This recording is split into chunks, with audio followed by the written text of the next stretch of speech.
আসসালামু আলাইকুম গাইজ, আশা করি আপনারা সবাই ভালো আছেন। তো আপনারা জানেন যে কিছুদিন আগে ঢাকা টু সিলেট রোডে একটা ভয়ানক অ্যাক্সিডেন্ট হয়েছে। হ্যাঁ, বেঙ্গল পরিবহন এবং ইউনিক পরিবহনে একটা ভয়ানক দুর্ঘটনা হয়েছে। তো এখানে প্রায় 9 জন নিহত হয়েছে এবং 16 জনের বেশি কিন্তু আহত হয়েছে। তো আজ আমি সেই বিষয় নিয়ে আপনাদের মাঝে আজ আমি কথা বলবো। তো কী কারণে এই বাসগুলো অ্যাক্সিডেন্ট হচ্ছে এবং প্রতিনিয়ত এরকম ভয়ানক অ্যাক্সিডেন্টের শিকার হচ্ছে পরিবহনগুলো। তো সবকিছু জানতে পারবেন আজকে আমার এই ভিডিওতে। তো চলুন বেশি কথা না বলে এই ভিডিওটা শুরু করা যাক। তো তার আগে কথা বলতে চাই আপনাদের সাথে আছে আমি নিয়াত বাস অফ হুইলস বগুড়া থেকে। তো যারা এখনো চ্যানেলটা সাবস্ক্রাইব করেনি অবশ্যই চ্যানেলটা সাবস্ক্রাইব করে আমার পাশে থাকবেন। তো ইউনিক পরিবহন এবং বেঙ্গল পরিবহন, ইউনিক পরিবহন ঢাকা থেকে সিলেট যাওয়ার উদ্দেশ্য সকালে এই বাসটি রওনা দেয় এবং বেঙ্গল পরিবহনের ওই বাসটি সিলেট থেকে ঢাকার দিকে ব্যাক করছিল।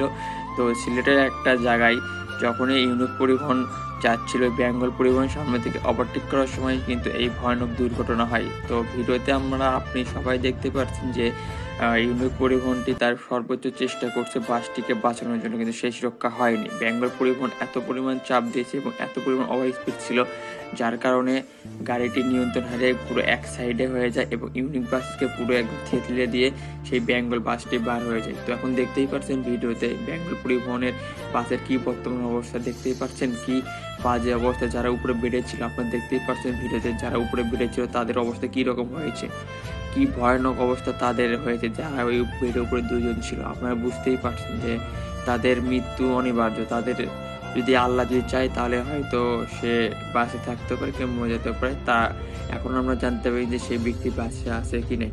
তো এত বেশি অ্যাক্সিডেন্ট হওয়ার মূল কারণ হলো ভাই সিলেট রোডের রাস্তা